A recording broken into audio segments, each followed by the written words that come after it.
Fala, prevencionista, tudo bem? Hoje eu estou aqui com Vitor Simon e o assunto é bacana, hein? Cultura de segurança. Vitor Simon, como é que eu faço para ter uma cultura de segurança madura na empresa? Tem gente que fala que a cultura da empresa é uma cultura errada, mas a gente sabe que não existe cultura errada. Existe a cultura que queremos e a cultura que não queremos. Se houvesse uma cultura errada, talvez seria uma cultura errada, certamente é, inclusive, uma cultura criminosa. E isso é errado, né? Sim. A cultura do assédio moral, do assédio sexual, isso é uma cultura errada. Mas tirando disso, cultura é cultura. Você vê, por exemplo, em alguns lugares lá da Índia, eu acho, do continente africano, onde o pessoal coloca argola no pescoço para ficar com Sim. as mulheres, né, ficar com o pescoço. Tem outras culturas na Índia onde o pessoal cultua boi, né? O boi para eles é um deus. É cultura, não é certo, não é errado, é cultura. Mas quando a gente fala da cultura que queremos na empresa, quais passos você diria que são bacanas e que a gente pode ver rapidamente para melhorar, para fortalecer a cultura que a gente quer na empresa? Não, perfeito. Primeiramente, né, eu gosto de salientar, né, que eu vejo uma frase muito típica, né? Como que eu implemento a cultura de segurança? Eu particularmente gosto de trazer um outro viés. Você tem cultura de segurança, você só não sabe o nível que ela está. Talvez ela não seja a cultura de segurança que você deseja, né? Então você não vai implementar a cultura de segurança, você vai elevar o nível de cultura de segurança da sua organização, tá? Então o primeiro ponto é saber qual o nível de cultura de segurança da minha organização. Então a gente pode começar com um diagnóstico de cultura de segurança, que temos profissionais que realizam esse serviço. Acredito que você também realiza esse serviço, né? E aí você pode mensurar, vamos assim dizer, ter dados mais palpáveis de como que está o nível de cultura de segurança da minha organização.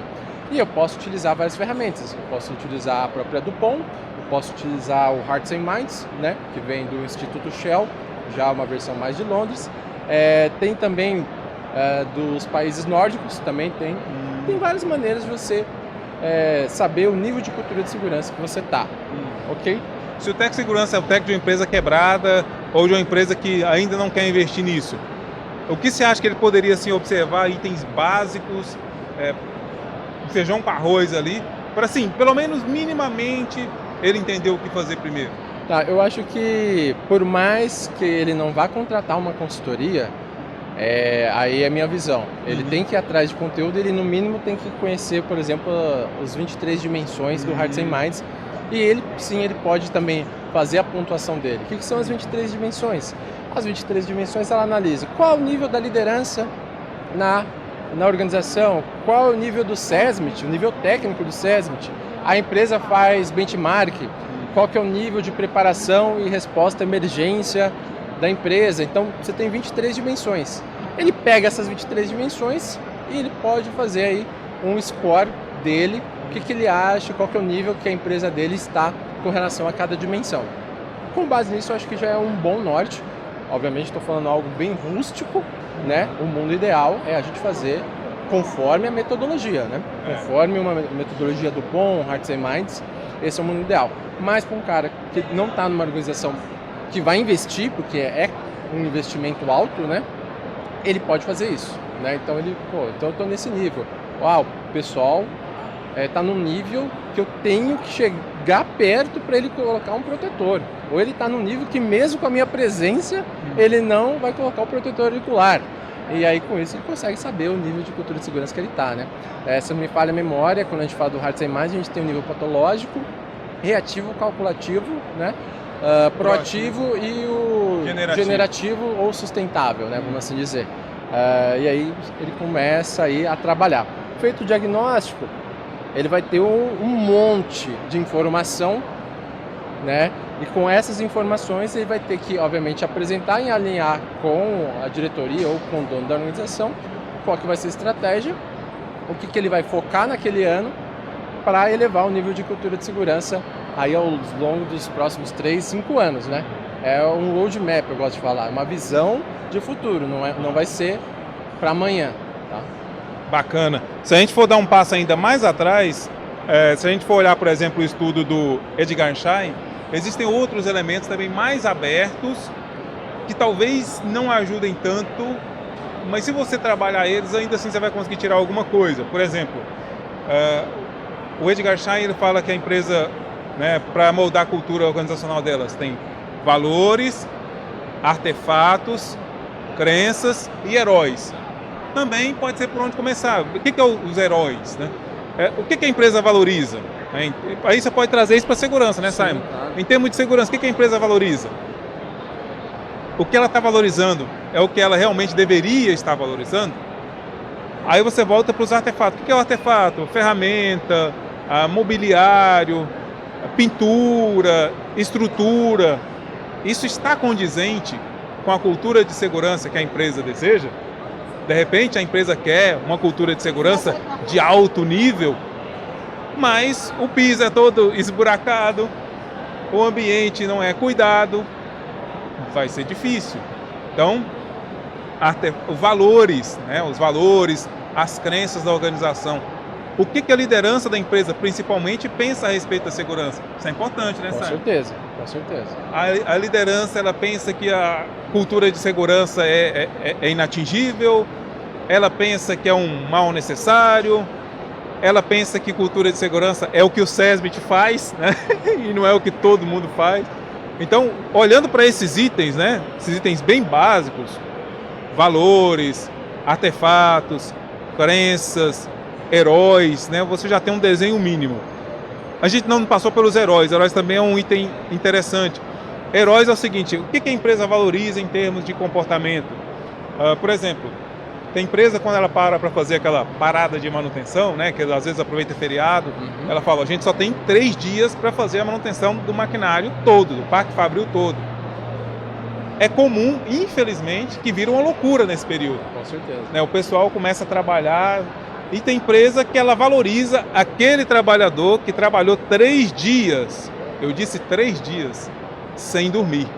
Ou seja, para ela, esse é o herói, é o comportamento ok. Nestor, você está mostrando um exemplo extremo, sim, mas você pode trazer isso para a realidade da sua empresa. Por exemplo, tem empresa que aquele trabalhador que faz uso do direito de recusa, ele passa a ser perseguido. E às vezes ele fala: não, eu não posso trabalhar porque o risco, nessa atividade, porque o risco é inaceitável, a gente precisa resolver o risco, depois eu vou lá e trabalho. Aí o chefe fala: não, aqui nessa equipe, quem pode ir lá? Aí um colega do lado fala: não, ele não vai não, então eu vou. Aí às vezes esse cara passa a ser valorizado e aquele que disse não passa a ser perseguido, né? Então essa é a questão do herói.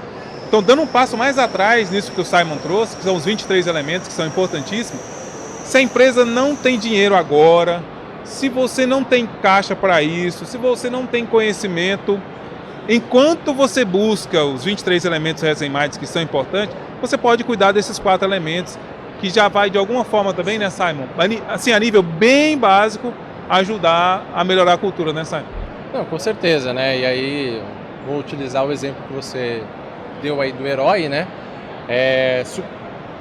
Uma munição que você terá, se você identificar que você tem muitos heróis nesse nível que você comentou, você tem que deixar claro para o supervisor que ao mesmo tempo que esse cara é um super-herói no que tange a produção, ele é uma bomba relógio no que tange a segurança do trabalho. Então você tem que, se você identificar esses heróis, você tem que deixar claro para a média liderança, né, ou seja, coordenadores, supervisores de produção, manutenção, que seja, ó, você tem uma bomba relógio no seu time. Eu sei que você gosta, eu sei que ele performa bem, mas ele é uma bomba relógio. A chance desse cara se machucar, né, o risco é muito grande, né, porque ele é o Superman, faz tudo, né. Dá na mão dele, é o MacGyver, né, ele vai dar um jeito, não importa como. E o supervisor, ele conta com essa pessoa. O que ele não conta é que talvez ele tenha que ligar para o familiar e avisar que o super-herói, infelizmente, sofreu um acidente fatal e não vai mais voltar para sua família. Então, pode até utilizar esse exemplo que eu estou dando para tentar sensibilizar o supervisor. Porque é uma coisa que eu gosto de falar nos treinamentos. Eu prefiro me indispor com o Nestor e dormir com a cabeça tranquila no meu travesseiro do que deixar quieto, depois eu falo com ele e depois saber no outro dia que infelizmente eu perdi o Nestor. É verdade, é duríssimo isso. E tem uma coisa assim tão triste, Simon, que a gente vê, às vezes a empresa valoriza o herói e enquanto o cara está performando sem ter acidente, ele é o herói, ele é valorizado. Tem empresa que esse herói chega até a ter moral com o presidente da empresa.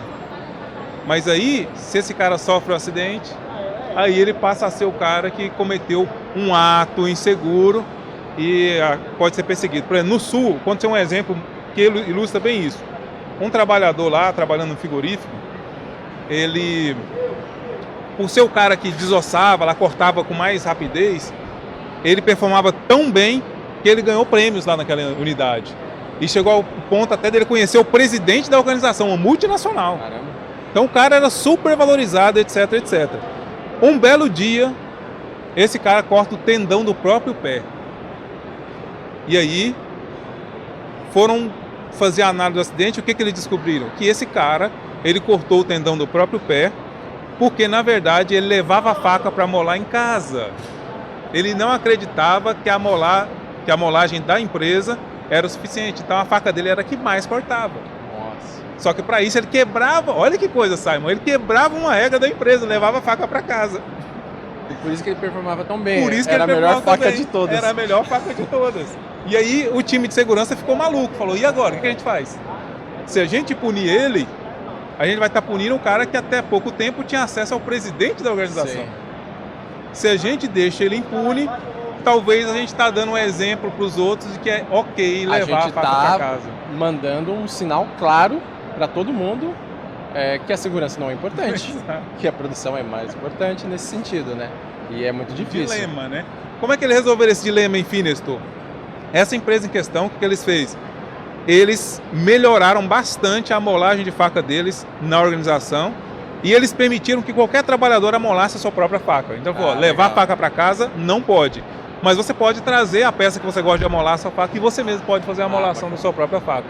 E aí resolveu esse problema. Enfim, não puniram o trabalhador, porque eles perceberam que era ele fazia isso para melhorar a produtividade, então não seria justo punir ele, né? E liberou que todo mundo amolasse a sua própria faca, resolveu o problema, não perseguiu ninguém, não demitiu ninguém, enfim, acabou tratando o adulto como adulto, né? Eu gosto muito, assim, de quando a empresa trata o adulto como adulto, né? Sim, é bacana, porque às vezes o cara só é herói até ele não sofrer acidente. Sofreu um acidente, ele vira uma criança. ele sai do alto nível e vai abaixo de zero, né? Exatamente. Complicado. Bom, Simon, bacana demais, você falou sobre o diagnóstico, mas aí a partir do momento que é feito esse diagnóstico, seja, né, o Hearts and Minds, ou seja, olhando esses 4 elementos básicos que a gente citou, o que ele pode fazer depois? Ele vai fazer um plano de ação? Ele pode fazer um plano de ação sem envolver a liderança, ou ele deve envolver a liderança? Como é que você vê de caminho para isso? Minha visão é que a cultura de segurança deve ser, sim, top-down. Eu brinco que não é bottom-top, né? É top-down, ou seja, né, de cima para baixo. E é muito estratégico. Por mais que o pessoal fale, mas você pode trabalhar com os funcionários. Sim, claro que você pode. Mas se você não convenceu o cabeça, uma hora vai acontecer uma decisão que ele vai falar, não, é isso que tem que fazer. Não está alinhado isso comigo. Então, apresentar para a alta direção esse diagnóstico. Né? Eu tenho certeza que vão sair frases fortes nesse diagnóstico, porque um diagnóstico ele tem entrevistas, né? Então provavelmente você vai ter muito subsídio para apresentar de maneira inteligente, né? Para a alta direção e mostrar, é assim que eu quero trabalhar, para elevar o nível de cultura de segurança da sua organização. Vamos trabalhar dessa maneira? Vamos, beleza. Aí você vai descendo. Bom, então agora eu vou trabalhar no time de supervisores, no time de gerentes, de coordenadores e deixar eles com aquele senso de dono e vou começar a cascatear todo o meu plano de ação, se assim for. Estou falando de liderança, né? Mas a estratégia principal é apresentar o diagnóstico, apresentar o plano de ação que você desenhou para a alta direção validar. Provavelmente não vão validar 100%, mas em cima do que validou você já tem uma perspectiva de qual que é a visão da sua alta direção com relação à segurança, você já pode planejar um trabalho futuro em cima daqueles gaps e o que ele aprovou, trabalhe naquilo. Qual que é o problema? E se não faz sentido nenhum, esclareça. porque não faz sentido nenhum. Se mesmo assim ele quer que você implemente só aqueles 30%, trabalhe com os 30%, porque ele te deu 30%. Né? Melhor que nada. E você vai trabalhar os 30%. Talvez você desempenhando bem aqueles 30%, exatamente. você consiga aumentar o score. E aí é aquele negócio, se o Nestor é o diretor da empresa, quando você vai implementar para os gerentes, você fala, ó, isso aqui foi validado com a diretoria, o Nestor Neto está endossando esse plano de ação que a gente está fazendo na organização, e eu e ele contamos com a participação e cooperação de vocês. E aí o negócio começa a funcionar. Então, bacana. Resumidamente é assim, né? Obviamente não são flores, mas a estratégia é essa, não muda. A gente vê, às vezes, em alguns diagnósticos que é feito na empresa, um profissional faz, não boa intenção, inclusive, mas aí ele começa a dizer, no diagnóstico dele apenas diz que tudo na empresa está errado. Você acha que um diagnóstico assim vai ser bem visto pela liderança? Com certeza não. Inclusive, se você me permite, eu volto até um passo atrás, que eu já vi isso e é um conceito que a gente tem que quebrar. O técnico de segurança vai fazer auditoria, ele só vê pontos negativos que estão em não conformidade. Não é possível que não tenham coisas boas na organização que você trabalha. Então o que é muito importante?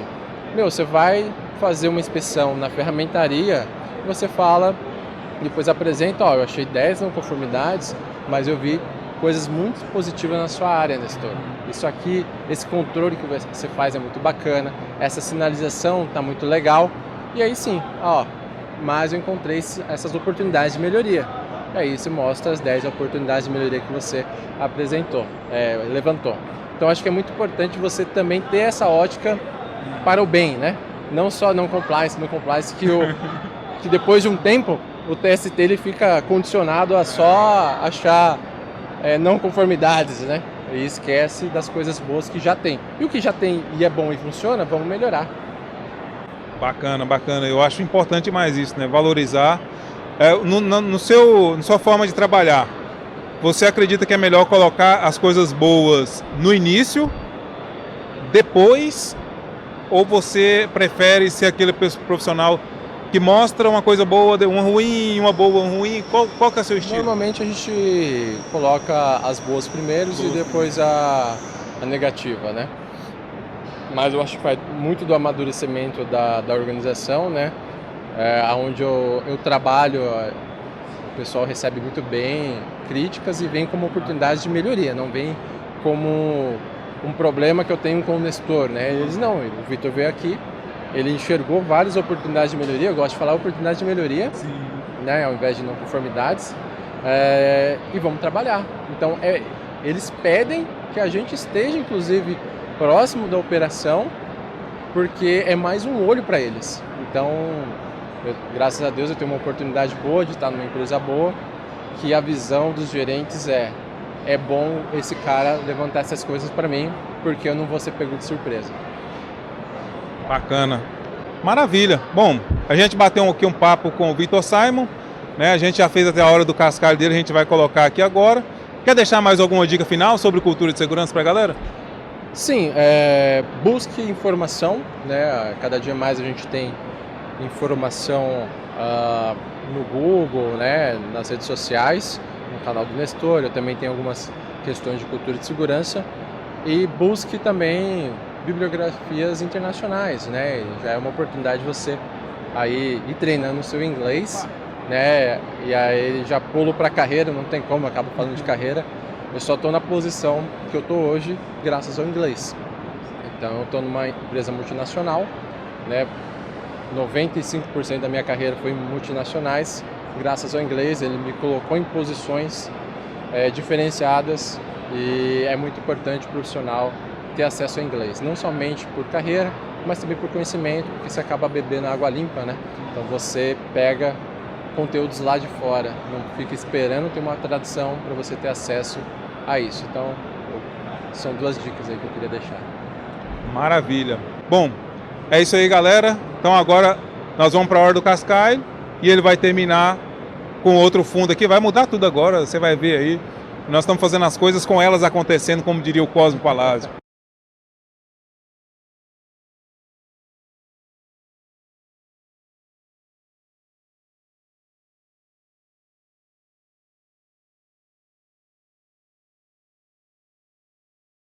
Primeiramente, eu gosto sempre de apresentar o meu conteúdo gratuito, tá?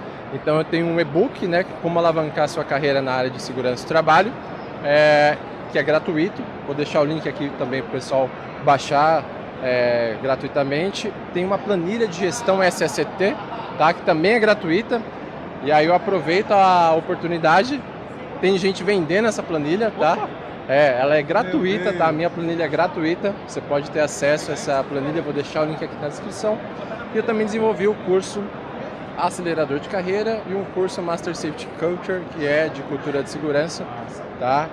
Só que eu abro em alguns momentos do ano, não é sempre que esse curso fica aberto, tá? E se você quer me seguir nas redes sociais, no Instagram é VitorSimonBR, tá? Se você digitar Vitor Simon no Google, já vai ter lá o meu site principal e você vai ter acesso também às outras plataformas que eu estou presente. Maravilha! Obrigado, Simon. Obrigado. Prazer novamente estar aqui com você. Fico muito feliz dessa oportunidade. Vamos se falando. Um abraço a todos aí e fiquem bem, fiquem em segurança. É isso aí, pessoal. Nós estamos aqui na FISP, então as coisas estão acontecendo aqui. O pessoal passando aqui. Olha que maravilha aqui, ó. Aí, ó. Aí, ó, pessoal aí. Isso aqui, as coisas ao vivo. Ó, vamos dar a volta, ó. Aí.